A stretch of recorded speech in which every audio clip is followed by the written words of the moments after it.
Hey, c'est Niska34 et aujourd'hui le petit loop, j'avais envie de vous faire une vidéo un peu dans la lignée de Back to School, n'est-ce pas, de la rentrée, et de vous parler un petit peu de mon parcours scolaire et professionnel. J'ai eu un commentaire il y a quelques semaines maintenant pour vous, moi un petit peu moins, qui me disait, donc je m'en suis pris plein la gueule, hein, ce commentaire était une pavée et c'était vraiment pour m'en foutre plein la figure. Et le premier reproche c'était: tu te vantes trop de ton CDI et de ton bac plus 2. Visiblement je ne me vante pas assez puisque je n'ai pas un bac plus 2, j'ai un bac plus 3. Déjà, bon, quand il y a un commentaire comme ça qui commence et que la personne te fait un reproche sur un truc qui n'est même pas bon, tu te dis... Mais ça m'a fait beaucoup réfléchir et je me suis dit, comment tu peux reprocher à quelqu'un de se vanter de son parcours scolaire sachant que tu ne sais pas ce que j'ai vécu, tu ne sais pas les difficultés que j'ai eues et surtout, enfin, je ne pense pas m'en vanter. Ça arrive qu'on me pose des questions et oui, je vais pas dire non mais tu comprends, je peux pas te parler de mon parcours parce que sinon on va dire que je me vante. Donc bon, bah non, mais j'en parle parce que quand je suis en live évidemment, enfin... J'ai des jeunes personnes qui souvent me demandent bah voilà, t'as fait quoi comme études, des fois je vous dis bah voilà, mon travail c'était un peu compliqué aujourd'hui et tout, du coup vous me demandez ce que je fais, donc évidemment moi je vous réponds en fait pour vous expliquer un petit peu. Et donc aujourd'hui j'avais envie de vous détailler précisément mon parcours. Et la morale de cette histoire, je vous le dis tout de suite, c'est vantez-vous de votre parcours et ne laissez pas des pauvres rageux qui sont pas fiers de leur parcours scolaire et professionnel vous dire que vous ne devez pas le faire vous parce que eux ont raté leur vie. Voilà, donc je vais vous parler un petit peu voilà, du chemin que j'ai fait. Aujourd'hui j'ai 23 ans, donc comme dit au tout début j'ai un CDI et avant ce CDI j'ai un peu ramé, voilà. Donc mon histoire scolaire commence au lycée. Voilà, je suis allée en seconde générale parce que je ne savais pas du tout ce que je voulais faire et que pour les voies professionnelles, il faut déjà avoir une petite idée de ce que tu veux faire dans la vie. Comme j'étais pas mauvaise à l'école, je suis partie sur une seconde générale pour me laisser un peu plus de temps pour réfléchir en fait à ce que je voulais faire. Et donc est arrivée la première et donc le choix. Comme j'étais vraiment super douée en français, enfin c'est ma matière préférée en fait de tous mes cours, c'était ma matière préférée, que j'adorais ça, je suis partie en première L. J'ai adoré le français, j'avais eu une super prof.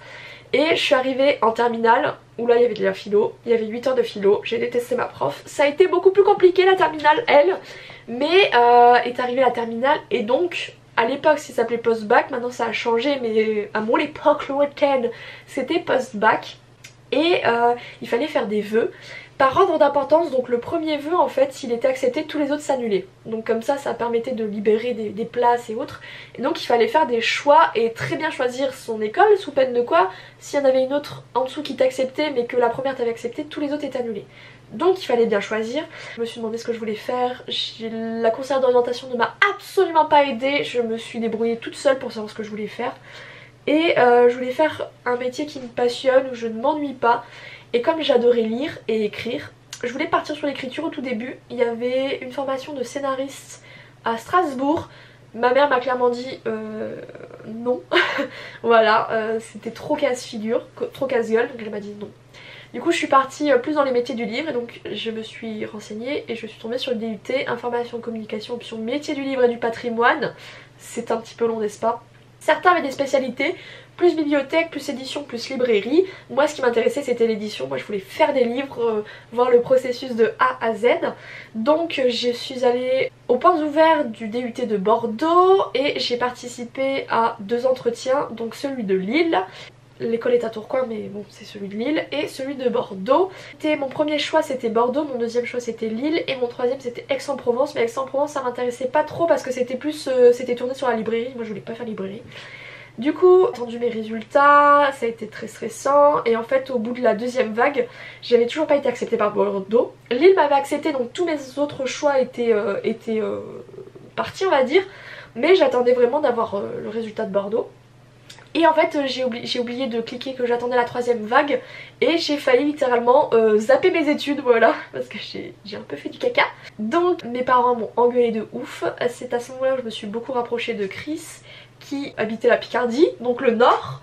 Donc j'ai pas trop hésité, j'ai accepté Lille sans attendre la troisième vague de réponse de tous les IUT et de toutes les écoles de France. Donc je ne sais pas en fait si au bout de la troisième fois Bordeaux m'aurait accepté, mais j'ai accepté Lille. Donc j'ai eu mes 18 ans le 31 juillet et début septembre j'étais à l'autre bout de la France pour commencer des nouvelles études.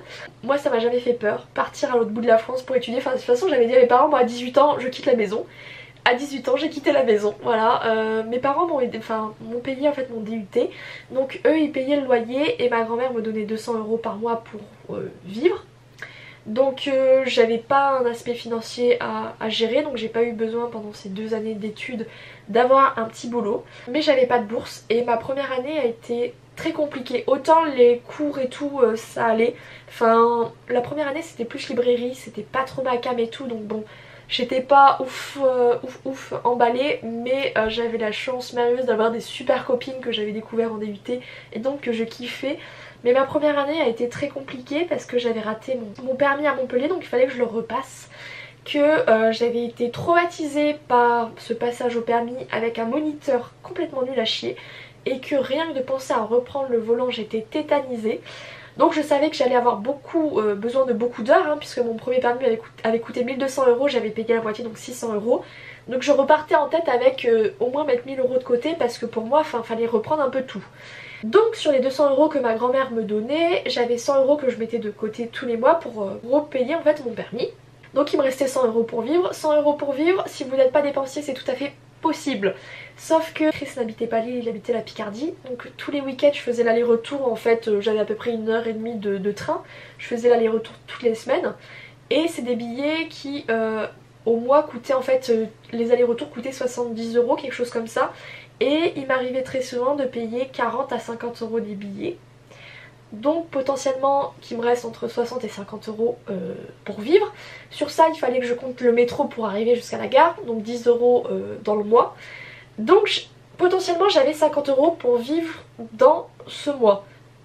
Donc ça commence déjà à devenir compliqué. Et la première chose en fait quand vous devez faire des économies, sachant que j'avais de la chance, moi je suis j'étais dans une formation publique et que j'avais pas besoin d'énormément de livres à acheter, ce genre de choses, donc j'avais pas besoin de beaucoup de fournitures, donc c'était vraiment 50 € pour vivre, pas à donner à l'école on va dire. Mais la première chose que vous faites en fait quand vous n'avez pas les moyens, c'est de diminuer la bouffe, de réduire en fait toute la nourriture parce que c'est la première dépense en fait que vous allez faire autre une fois vos factures payées et autres.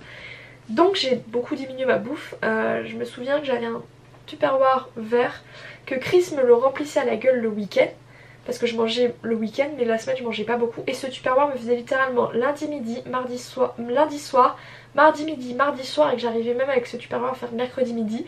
C'était un Tupperware de type normal hein, que certains mangeraient en une fois. Je le mangeais en littéralement 4 à 5 repas pour vous dire. Donc je suis passée d'un bon 38 à un 36. J'ai vraiment beaucoup maigri parce que en fait je mangeais réellement bien que les week-ends en fait quand j'étais avec Chris. Je l'ai pas mal vécu parce qu'en fait si vous voulez le corps est merveilleux, c'est à dire que si vous diminuez vos quantités petit à petit votre estomac va diminuer et donc vous n'aurez pas des sensations de faim, c'est à dire qu'en fait je mangeais beaucoup moins qu'avant mais j'avais pas faim en fait, je mangeais vraiment parce que je savais que je devais manger mais je n'avais plus faim parce que mon corps s'était habitué en fait à tout simplement arrêter de manger. Moi je suis une grande gourmande donc généralement je mange parce que j'aime manger plutôt que parce que j'ai faim. Donc ça a été une année très compliquée à gérer en fait parce que quand je devais redescendre à Montpellier mes parents m'aidaient pas trop pour payer les billets de train, c'était du 100 € donc ça a été assez compliqué à gérer financièrement parlant hein. J'ai fait une croix en fait, tout ce qui était loisirs ou autre, je ne me payais rien parce que j'avais pas les moyens. Malgré les sous qui me restaient de côté, j'ai réussi à offrir des cadeaux à mon amoureux à Noël. J'ai réussi à lui payer des cadeaux pour son anniversaire et même j'ai réussi à payer un cadeau d'anniversaire pour ma maman. Donc littéralement en fait je ne dépensais plus rien.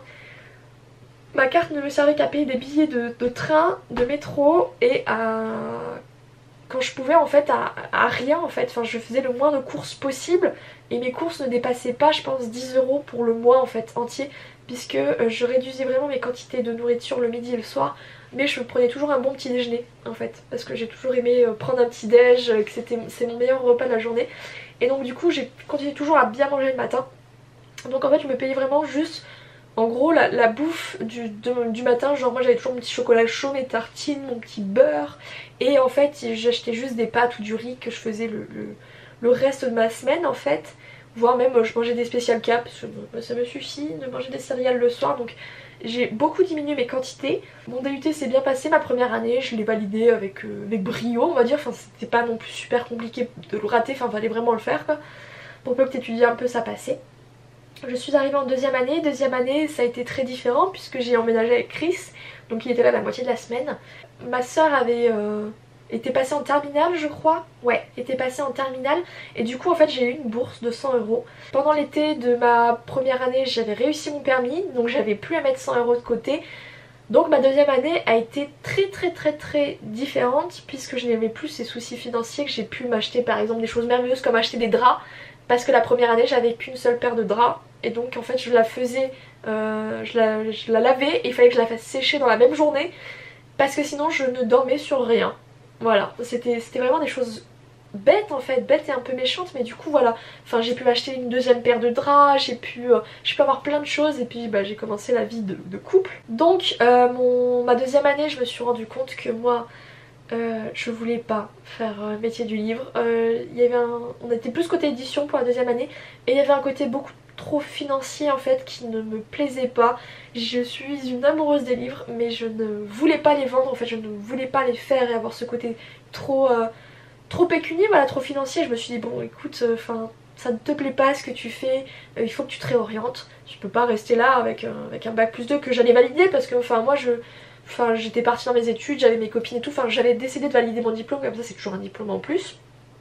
Donc je me suis dit bon écoute, ça te plaît pas, réoriente-toi. Et donc dans l'intitulé de mon DUT en fait il y avait information communication, donc j'ai eu de la com. C'est des cours qui m'avaient beaucoup plu et je me suis dit quitte à être dans l'aspect très financier et vraiment jusqu'au bout on va vendre, autant le faire jusqu'au bout. Et donc je me suis orientée vers une licence professionnelle chargée de communication offline et online, donc en gros sur internet et via les autres réseaux traditionnels de communication. Donc qui était fait dans le même IUT, donc c'était super cool parce que moi je changeais pas d'univers, en fait je restais dans le même IUT, je voyais les mêmes profs dans les couloirs, donc ça me plaisait beaucoup. Donc bon, je me suis dit ça. J'ai fait mon deuxième stage, puisque dans les DUT en fait vous avez toujours des stages, tous les ans vous avez des stages. Et donc mon stage de deuxième année, je l'ai fait dans une librairie de livres audio, une start-up en fait, qui était sur internet et j'ai fait une partie de com qui m'a plutôt plu. Enfin j'avais pas assez de tâches mais bon, je me suis quand même... ça m'a quand même plu, donc ça m'a conforté dans mon choix de partir en communication. Je suis arrivée en troisième année, donc en licence pro. On a encore déménagé avec Chris parce qu'on payait trop cher pour un truc beaucoup trop petit.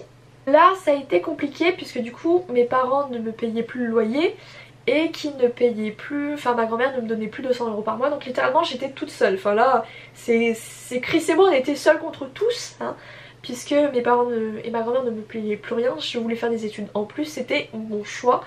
Donc Chris payait le loyer et la bouffe, moi j'avais toujours mes 100 € de bourse. Et avec ces 100 € je payais l'électricité, internet et mon abonnement métro. Et en fait les trois cumulés faisaient que je n'avais plus de bourse, j'avais plus rien en fait à la fin du mois. Donc je me suis trouvé un petit job étudiant dans la bibliothèque, en fait dans ma BU, donc la bibliothèque universitaire de mon IUT. C'était un contrat à 70 heures, donc c'était pas grand chose, j'ai dû toucher en tout... ça s'est mis sur plusieurs mois, mais en gros c'était vraiment les horaires pourris, soit très tôt le matin, soit super tard le soir. Enfin après ça va, il finissait à 18 h et commençait à 8 h 30.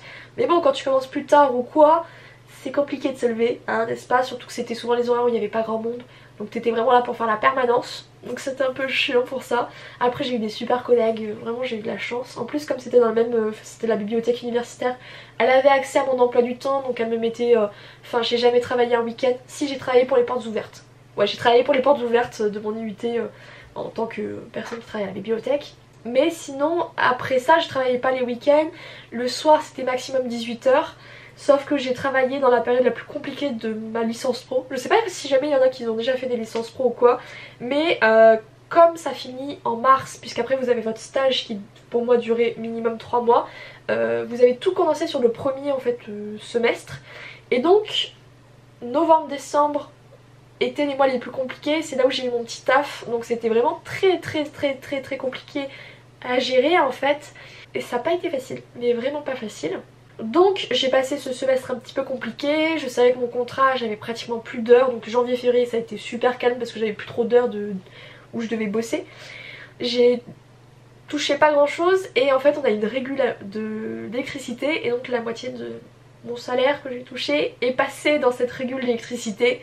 Donc cette troisième année je me suis vraiment serré la ceinture. Mais après voilà, j'avais tout mis de côté, mon stage de deuxième année c'était un stage de 3 mois donc j'avais été payée, donc j'avais tout mis de côté. Donc quand c'était un petit peu difficile, je décaissais un petit peu de mon livret A, hein, tout simplement. Et donc je suis arrivée en stage, mon stage s'est très très mal passé, j'en ai même fait un article de blog pour comment survivre à un stage pourri parce qu'il a été vraiment horrible. Dès que j'ai pu en fait, une fois que pour valider ma licence professionnelle, si vous voulez, je devais faire 3 mois minimum pour valider ma licence. J'ai fait mes 3 mois minimum, à ce moment là on n'avait qu'une seule voiture, Chris en avait besoin pour le travail. Donc j'ai clairement dit à mon patron, soit j'arrête, soit je travaille à la maison. Comme il n'avait pas le choix parce qu'en fait je remplaçais la community manager qui était en congé maternité, ce qui est tout à fait illégal, je vous le dis, hein. Je ne savais pas mais c'est tout à fait illégal, et de toute façon j'avais besoin d'un stage donc voilà, ils te prennent un peu par les sentiments, mais du coup ouais, il dit je travaille à la maison, j'arrête. Comme il avait impérativement besoin de moi, j'ai continué chez moi, donc pour ça je m'en suis bien sortie. Mon stage s'est terminé le 31 août, donc littéralement 1er septembre j'étais officiellement sans rien puisque j'avais décidé d'arrêter, pour moi j'avais décidé en fait d'arrêter mes études là suite à ma licence en fait. On a eu un des projets les plus compliqués à gérer, projet tutoré, et on a eu une des moins bonnes notes alors qu'il y en a qui ont littéralement rien foutu et qui ont eu des meilleures notes que moi, que mon groupe, hein, que j'entends par moi, j'entends mon groupe, et ça m'a frustrée parce qu'on y avait mis, on a passé beaucoup de temps. Et je me suis dit, j'en ai ras le cul des études, si c'est pour qu'on se fasse cracher à la gueule de cette manière, ça m'a vraiment déçue. Et donc je me suis dit, bon, non mais c'est bon, arrête. T'as un bac+5 de toute manière, tu sais très bien que tu vas pointer à Pôle emploi, hein, ce que j'ai fait dès que j'ai terminé mes études, donc j'ai pointé à Pôle emploi. Pôle emploi, j'ai eu des réunions de merde où la première réunion tu dis bien que toi t'es en communication, que tu cherches et tout, et la deuxième réunion la meuf te répond mais de toute façon vous êtes en communication, c'est votre réseau qui va vous trouver du travail. J'étais genre qu'est-ce que je fous là, j'étais à 2 doigts de partir et de vous dire je me casse, mais bon je suis restée parce que je suis une fille gentille. J'ai eu affaire à une conseillère Pôle emploi mais littéralement qui était soi-disant pour les jeunes mais qui ne m'a absolument pas aidée, pire que ça, je vais vous raconter un peu la suite. Et donc tu cherches, tu postules, tu n'as rien, il faut bien que tu manges en fait, parce que je commençais à sortir des sous de côté que j'avais pas non plus, je m'appelais pas Crésus quoi. Donc je suis devenue intérimaire, je me suis mise dans une boîte d'intérim. Comme on arrivait à novembre, c'était la période de Noël et tout, j'ai été recrutée dans un entrepôt pour la période de Noël, donc je travaillais pour showroom privé. Donc j'emballais des colis, Vous sortez d'un bac+3, vous vous êtes dit je fais des études pour pas finir dans des boulots un peu pourris comme ça, parce que c'est vrai, hein, c'est des boulots de merde, hein, vous êtes assis pendant 7 heures. Sur 7 heures, moi je faisais 13h20, 20h40. Sur 7 heures, tu n'as que 20 minutes de pause. C'est 20 minutes réglementaires en France. Donc tu n'avais que 20 minutes de pause, c'était des boulots physiques où littéralement tu pouvais... moi j'étais à la partie, si jamais vous connaissez, la partie emballage, donc j'emballais les colis. Essayer de filmer, donc filmer c'est mettre un film noir autour d'un siège auto pendant 7 heures. Je ne vous parle même pas des mal de dos que vous avez, du mal de pied, hein, parce que on a des chaussures de sécurité qui sont limite pourraves, hein, puisque c'est les moins chers que la boîte d'intérim vous donne, et donc vous avez mal aux pieds. Enfin mes 2 premières semaines dans cet entrepôt, je marchais sur les côtés, enfin je marchais pas sur les pieds, je marchais sur le côté de mes pieds, parce que je me levais le matin. Donc avant de partir au travail, je ne pouvais pas poser un pied à terre tellement j'avais mal, parce que votre corps, on est tout le temps assis en fait, et donc votre corps pour qu'il se réhabitue à être debout, et vous allez souffrir. Et donc j'avais super mal aux pieds, c'était une horreur, mais à côté de ça j'avais des super collègues, et souvent dans les boulots un peu pourraves comme ça vous trouvez des personnes super cool. Pour les plus vieux et les vieux de la chaîne, vous connaissez cette partie là puisque j'ai commencé à faire mes lives quand j'étais à l'entrepôt. Donc mes lives en fait moi à la base commençaient à 21 h quand je rentrais du travail. Je parlais que avec des Français un peu qui pouvaient se coucher tard, donc pas trop d'enfants, ou des Québécois en fait tout simplement, donc ça a été bien marrant pour ça. Discord, bonjour. Et donc du coup, cette période-là, j'ai continué à chercher du travail parce que bah voilà, enfin, je voulais pas rester intérimaire toute ma vie, enfin j'avais fait des études, c'était pas pour finir là quoi. Et donc en novembre, juste avant d'être pris en intérim, j'avais postulé pour être chargée de clientèle dans une grande enseigne d'électroménager parce que j'ai pas envie de dire le nom. Et en fait, l'entretien était collectif et tout, il y avait eu un test écrit pour savoir si tu savais bien parler, bon ça vous doutez bien que j'ai pas eu trop de mal à écrire français. Et la personne m'avait appelé en disant que mon CV était bien mais qu'en fait ils avaient moins de place que prévu donc ils pouvaient pas me prendre, donc j'ai été super déçue. Enfin, ça correspondait, je cherchais un bac+2 plutôt en com ou en tout cas qui savait écrire et tout, je m'étais dit fait chier quoi. Donc j'avais continué en intérim, je cherchais toujours. Et puis j'avais toujours mes rendez-vous Pôle emploi. En rendez-vous Pôle emploi où ma conseillère littéralement me disait mais je comprends pas, vous avez une chaîne YouTube, un blog, vous avez des bonnes qualités, je comprends pas pourquoi on vous prend pas. Je dis bah oui c'est comme ça, enfin, maintenant en tout cas je suis intérimaire quoi. Ah oui mais c'est vraiment dommage, c'est gâcher votre talent. Et quand elle vous dit ça 3-4 fois au cours de l'entretien, enfin à la fin je lui dis écoutez, enfin moi faut que je mange, enfin j'ai des factures à payer en fait, enfin j'ai un loyer, faut que je mange, hein, donc t'es gentil mais je vais pas attendre que ça me tombe toute cul dans le bec en attendant, enfin j'étais genre vraiment cette conseillère mais j'avais envie de... Je la détestais. Elle était vraiment pas méchante mais j'avais pas besoin qu'on m'enfonce le couteau dans la plaie tu vois parce que c'est déjà difficile moralement à supporter quoi. Donc je me suis rendu compte par hasard, je crois que c'est mon papa qui m'en avait parlé, de l'APEC. L'APEC en fait si vous voulez c'est le pôle emploi des cadres. Donc en fait dès que vous avez un bac+3 vous passez normalement cadre. Ça dépend après le métier que vous avez hein. Mais vous passez cadre et donc l'APEC peut vous aider à rechercher un emploi. Donc j'ai fait une réunion avec des jeunes diplômés comme moi, la plupart bac+5 hein, mais qui avaient du mal à trouver. Et bon sang qu'est-ce que ça fait du bien au moral. Si jamais voilà vous avez des études, que vous avez au moins un bac+3, allez à l'APEC, vous allez tomber du coup sur des réunions spéciales jeunes diplômés. Et d'entendre toutes ces personnes qui recherchent et qui ne trouvent pas, parce qu'il y avait beaucoup de com hein, comme moi, ça fait du bien au moral. Ça fait vraiment beaucoup de bien au moral. Tu te dis ah mais je ne suis pas une ratée, c'est pas moi le problème, c'est peut-être tout simplement que voilà, enfin on est jeunes diplômés, on n'a pas assez d'expérience pour les boîtes. Et ça fait du bien au moral. Et ce que je peux vous conseiller c'est surtout de trouver en fait des groupes comme ça qui comme vous galèrent un petit peu. Parce que ça fait du bien moralement d'avoir ça. Et de savoir que t'es pas tout seul. Donc ce que je peux vous conseiller vraiment c'est si vous pouvez trouver ce genre de groupe, ça vous fera du bien vraiment moralement, vous ne direz pas je ne suis une ratée. À côté de ça j'ai eu un super, vraiment un super conseiller d'APEC qui était mais comme super cool et tout, donc ça m'a vraiment fait du bien en fait ces rendez-vous, ne serait-ce qu'avec mon conseiller ça m'a fait du bien. Et suite à ça, bah voilà, je continue toujours mes missions d'intérim, etc. Toujours dans le même entrepôt parce que je bossais bien, donc à la fin de la carence, si vous voulez, le temps de carence en fait, en intérim vous pouvez pas bosser non-stop, hein, parce que sinon il y aurait trop d'abus. Du coup il y a des temps de carence, donc c'est un tiers de ton temps travaillé, tu dois le prendre en repos. Donc tu peux travailler dans une autre boîte, hein, c'est toi qui choisis, mais tu peux pas travailler tout le temps dans la même boîte. Donc moi j'avais des temps de carence, donc des fois je faisais plus de live et tout, enfin j'avais YouTube à côté de ça qui m'aidait quand même à tenir un peu moralement. Juillet, je reçois un appel. Bonjour, Madame Niska, parce que je dirais pas mon nom de famille. Vous avez postulé chez nous en novembre, on a des postes actuellement libres, est-ce que vous serez disponible? Donc bien sûr, hein, je repasse, donc j'ai même pas passé d'entretien en fait, ça m'a juste fait visiter de nouveau les locaux. Donc j'ai même pas passé d'entretien, c'est à dire que j'ai pas repassé les tests parce que je les avais déjà fait, on a juste un petit peu reparlé je pense. Non, j'ai pas repassé les entretiens avec la RH, je suis tout de suite passée avec le directeur d'activité. Génial. Et donc du coup je suis passée, c'était un mec qui avait bossé chez Ankama, donc quand je lui ai parlé de jeux vidéo il était pas perdu, hein. Ça s'est bien passé. Donc en gros elle m'avait envoyé le mail lundi matin, je crois que je l'ai vu lundi après, donc pour lui dire que j'étais disponible. Elle me dit que pour l'instant c'est pas possible, que le directeur est pas dispo, et finalement elle m'envoie un mail en disant dans la journée de lundi voire même mardi, elle me dit bah écoutez mardi soir le directeur est disponible, est-ce que vous pouvez le voir? Bah bien sûr hein. Donc je suis allée le voir, mercredi matin elle m'a appelé pour me dire bah écoutez vous avez été prise, vous pouvez commencer quand? Du coup j'ai commencé le lundi d'après, donc je suis devenue chargée de clientèle pour une grosse boîte. Grosse boîte où ça a été très compliqué à gérer puisque le service client était ouvert 7 jours sur 7. de 8h à 22h30. Le dimanche on avait un peu plus de chance, c'était de 8h à 22h.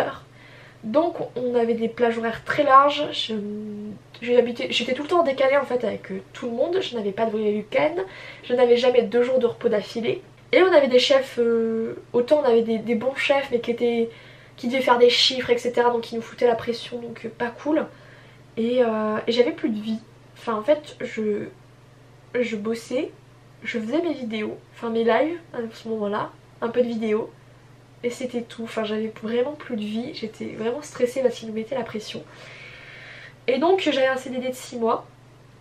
Et malgré des collègues fantastiques que je revois beaucoup, enfin je pense que vous avez déjà entendu parler par exemple de Jérémy, enfin je l'ai rencontré là-bas et tout, enfin j'ai rencontré beaucoup de super collègues, mais adorables, enfin vraiment c'était ça qui faisait tenir, c'était vraiment les collègues. Mais moi je savais que je voulais pas rester là-dedans, j'avais pas fait un bac+3 pour être payée au SMIC. Et avoir des horaires pourris en fait, enfin dites-vous qu'on était payé au SMIC, qu'on avait une prime sur objectif qui était de maximum 50 €. Ils faisaient toujours en sorte qu'on ne l'ait pas parce qu'il y avait une partie collective qu'on ne pouvait jamais obtenir, donc t'avais jamais 50 € en plus de ton salaire. Et si tu voulais faire un peu mieux hein, tu t'étais obligé de travailler le dimanche, puisque on avait des horaires de nuit, de 22h à 22h30 c'est des horaires de nuit, sauf que c'est une demi-heure, c'est une demi-heure que je faisais, enfin j'avais au moins 22h30, je le faisais au moins 2 à 3 fois par semaine. J'ai récupéré littéralement 2 € sur ma fiche de paie d'horaire de nuit.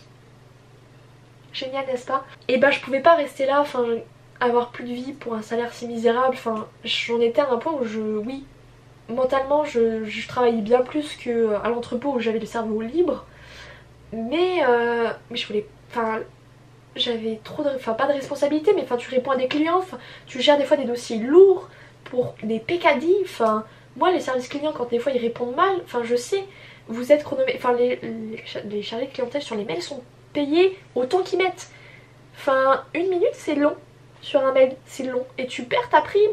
Et comme c'est que 50 € mais que tu es au SMIC, et bah 50 € c'est beaucoup, donc tu vas très vite en fait, tu vas débiter du mail en fait, parce que tu as des objectifs dessus. Et donc du coup c'est pas ça que je voulais, enfin j'ai préféré limite mon taf en tant qu'intérimaire, j'étais mieux payée puisque j'avais des fins de contrat etc. Donc je me suis dit non, donc j'ai cherché ailleurs, donc j'ai recommencé à repostuler à droite, à gauche, j'avais pas de réponse. Et je sais pas comment, pour la recherche d'un stage, je m'étais inscrite sur Wizbee, un site spécial jeunes diplômés, peu d'expérience. Et ils arrêtaient pas de m'envoyer des mails en fait, sauf que c'était pour des trucs à Lyon ou quoi qui n'avaient rien à voir avec ce que je voulais. J'ai fait non mais les gars arrêtez, je veux me désinscrire je me désinscris de la newsletter. Et là je vois sur le côté support client. Et donc la photo c'était un mystère, je trouvais ça mignon, j'ai cliqué. Ils demandaient pas grand chose comme expérience. Ils recherchaient pareil un peu du chargé de clientèle. Ils demandaient pas obligatoirement une lettre de motivation, donc moi j'ai juste envoyé mon CV, j'ai envoyé. Ils m'ont répondu je pense 3-4 jours plus tard. Ils m'ont proposé un entretien, donc je l'ai passé avant mon boulot où j'étais toujours, hein, parce que j'avais pas terminé mon CDD. Donc je postule, je fais l'entretien, ils m'ont pris avec 20 minutes de retard. Après ils étaient super cool, enfin le poste avait l'air bien, c'était une petite boîte, tout ce que je recherchais un petit peu. Donc bon, je fais mon entretien, je vais à mon taf et bon j'étais bien habillée, vous voyez, moi j'y allais en suite quoi. Donc là ils m'ont vu avec un blazer, donc tous mes collègues font donc je leur dis ouais non j'ai passé un entretien, ça s'est super bien passé, franchement si je suis pas prise les gars il va falloir me récupérer à la petite cuillère parce qu'il s'était vraiment super bien passé, le feeling à fond, super bien et tout. Et donc bah voilà, je devais attendre 2 semaines pour la réponse, finalement ils m'ont contacté au bout d'1 semaine en me disant on a l'honneur de t'annoncer que tu es prise chez nous, donc tu commenceras chez nous quand tu... Enfin on avait déterminé une date, donc je devais commencer le 1er février et donc bah, bienvenue chez nous. Donc j'ai signé mon premier CDI le 1er février 2018. J'ai littéralement eu 5 jours pour... entre mon ancien et mon nouveau taf, c'est-à-dire qu'en fait boulanger j'ai eu mon week-end. Donc toute la semaine et la semaine d'avant j'avais pas eu en fait, tu vois, genre mon week-end pour le dernier jour il m'avait mis samedi dimanche. Et puis j'ai eu 3 jours, parce que le premier ça commençait un jeudi, et donc j'ai eu 3 jours et j'ai enquillé sur mon nouveau taf. Donc j'ai pas eu beaucoup de vacances en fait, ça fait 1 an ouais que j'ai pas eu de vacances. Donc là au moment où vous voyez cette vidéo je suis en vacances depuis, ça fait 1 an, donc je suis en train de profiter de ma vie. Mais j'ai eu mon CDI au bout, enfin à 22 ans, j'ai galéré quand même, enfin j'ai eu des problèmes financiers, moi je sais ce que c'est de pas pouvoir se faire plaisir. de voir les vidéos haul et de se dire waouh mais ils ont tellement de chance de pouvoir se payer ça, enfin moi je peux pas en fait. De galérer, d'avoir des métiers où on se dit mais qu'est-ce que je fous là, mais j'ai fait des études, c'est pas pour ça.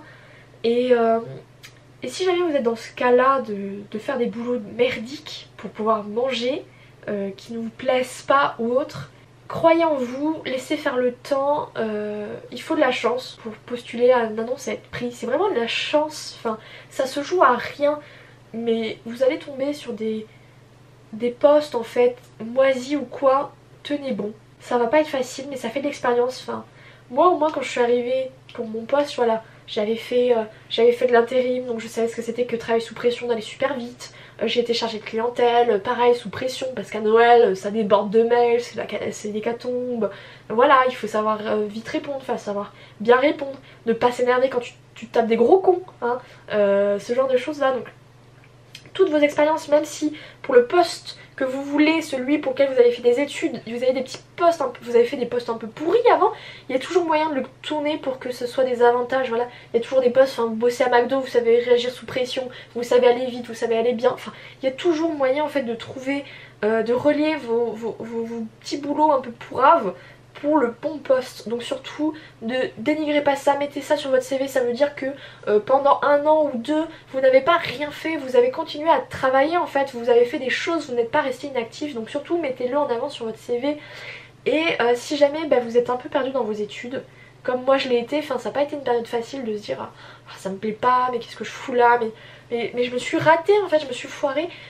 Soufflez, réfléchissez, dites-vous, voilà, les cours que j'ai bien aimé c'est ça, ça et ça, les stages que j'ai eu j'ai bien aimé cette partie-là, réfléchissez-y, validez surtout vos diplômes, arrêtez pas comme ça, sauf si c'est en début d'année ou que vous pouvez récupérer une autre filière, n'arrêtez pas, validez un diplôme, hein, c'est toujours ça de prix, hein. Au moins le mec ne va pas se dire bah vous avez arrêté en cours de route, oui donc vous savez pas tenir, en fait dès que il y a un peu de difficulté vous baissez les bras. Voilà, ce genre de choses là il serait capable de, enfin il y en a qui sont super durs en entretien donc au moins vous pouvez vous dire bah voilà c'était pas mes études mais j'ai tenu, ça fait un diplôme, j'ai appris des connaissances qui pourront peut-être servir pour ce poste là. Enfin il y a toujours moyen de retourner, enfin un parcours il y en a tellement de différents qu'il y a toujours moyen en fait de retomber sur ses pattes et de bien le mettre en entretien en fait, de dire voilà bah, j'ai fait ci, j'ai fait ça, ça peut aider pour ci, pour ça.